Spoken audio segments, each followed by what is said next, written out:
Hi there, Sanmurani Molweni. Welcome to this channel. If you're new here, please subscribe before the end of the video. Reference heading. Thank you for love and support. I appreciate you. Uthanda isithembu siyaxoxa futhi. Nangu-ke ku-comment section lo baningi onokufaka ukuthi kodwa nje kwakukhona uMakaSneh before. So ushola ukuthi kule nto yo-first lover, first girlfriend, first banibani akufaka uMakaSneh. Yena uyi-understand kahle lento bazoqala ngoMakaSneh because uSneh ubufakazi obuphilayo ukuthi ikhona into eke yenzeka before kuBaba uMseleku noMakaSneh. Yizwa-ke sithando sami ukuze uzoyizwa lento ngokwe-understanding yami kanye nabanye. Njengoba kuyisithembu umnikazi waso ubani? uMseleku. uMseleku into ayichazayo noma ayikhulumayo ngoMakaSneh esizwile ukuthi umndeni wakhe kanye nomndeni kaMakaSneh baba nokuxabana. Akafiki kwi-page la asinika khona ukuthi bebeya kuphi i-direction yakhe kanye noMakaSneh. Kanti uma esezochaza ngoMayeni because uyibeke ekuqaleni indaba yokuthi la makhosikazi ekhona nje akawashadanga ngendlela afike ngayo empilweni yakhe. Kuyilana-ke uMseleku yena afaka uMayeni as umuntu ofike kuqala kunamakhosikazi lawa akhona. Bahamba-ke ijeni yabo kwase kwafika la izinto zishintsha khona. Kodwa kule jeni ebebeyihamba kungakashintshi izinto bekunezethembiso izifiso phakathi kwabo zokuthi bazoshada. Uma beyikhuluma leyo nto banokuvumelana. Lana-ke kuMakaSneh into ewumehluko, uMseleku akavezi ukuthi izifiso zabo ubefisani. Into egcina nje sizwa ukuthi umndeni kaMseleku kanye nomndeni kaMakaSneh bekuyimndeni engizwani, ngathi bona bathandana ngenkani. Kodwa ekuthandaneni kwabo akavezi ukuthi bebeyaphi. uMayeni-ke ulaphaya kwisitimela eMzumbe because umndeni wakhe yibona ababa against isithembu. Kusho ukuthi-ke vele phela uma uyingane uzoyalwa ekhaya uyaye ube nesikhathi sokuthi ulalele nawe uyiweye into abayishoyo. Kube yisimo esinjalo uMseleku esizwe ngaye, hhayi ukuthi lento sithe sabuka ukuthi hawu kanti yabo safika out sizwe kusho umnikazi wesithembu eshe ekuqaleni. Hhayi sithi masihamba-ke nesithembu sabona futhi ukuthi bekubaluleke ngani lento ayishe ekuqaleni ibizovela vele.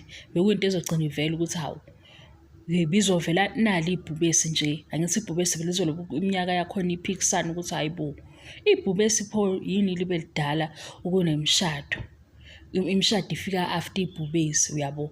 Bivele izovela lento bengeke izifihleke ngoba bezothi kushiwo kuthiwa lo mntwana una 21 ngapha kuthiwe sineminyaka ewu-20 ishadile mase sithi hawu kanti njani yabo. Bavele bayichaza-ke ekuqaleni. Yingakho-ke abanye bengafuni ukusuka kuloya first lover, first girlfriend ngoba sebeyizwile kodwa ikhulunywa uMseleku. Kanti ngapha kuMakaSneh wasinikeza ama-page ablank uMseleku akachazi ukuthi-ke into ebeyithini, wayesenawo umbono babenabo-ke eyabo plan yokushada nabo kungakabi isithembu. Ngoba eyaMayeni bayayisho ukuthi bebeneplan yokushada. Kwahamba isikhathi kwase kuba khona ophazamisa le plan.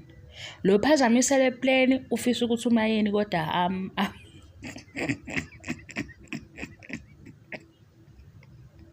akaze ngiyaxolisa.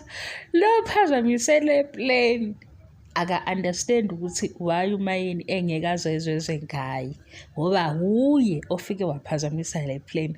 Naye-ke futhi akusilo phela iphutha lakhe, wabonwa naye. Mayebonwa-ke kusho ukuthi kwaba yinto-ke esihlangana-ke ukuthi hawu akwakhekho isithembu.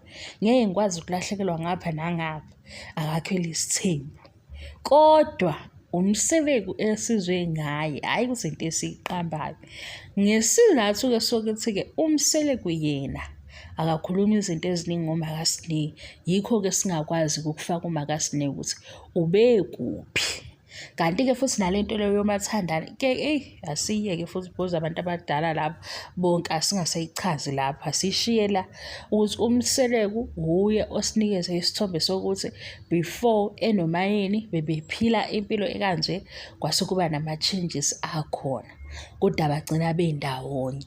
Yingakho-ke umayeni kulobu kushiwo njalo noma seku-season 9 ukuthi kodwa ufike kuqala waba u-first girlfriend, waba u-first love.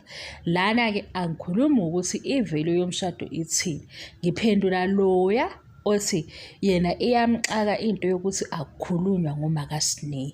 Thina-ke asazi singama-viewers, esikulandelayo ukuxoxwa yi-TV. Umnikazi wesithembu ubani? uMseleku. uMseleku uma ethulile kwelinye ipage lempilo yakhe ngeke sivele siqambe kakhulu, kanti uma esinikeza uphiso omncane siyakwazi ukubamba lo phiso omncane mase siyahlanganisa isitori. Manje ngoba awukho uphisa asinika wona, into ayivezayo nje ukuthi le mndeni ewu-2 yagcina ixabene. Sase sibuka lapho ukuthi hawu, kanti into yaSneh ihamba ibe nzima nje kulwa imndeni kunengane phakathi nendawo, kodwa kumzali bekufanele noma kunjani athathe iside lengane, asiyivaleke le ndaba. Asikwazi ukuchaza ngoMakaSneh kungachazwanga ngaye. Yikho-ke sihlezi sothiwa first girlfriend, first lover kube umayeni kuphela, ngoba kule show kushiwo khona kwathiwa umayeni ufike kuqala.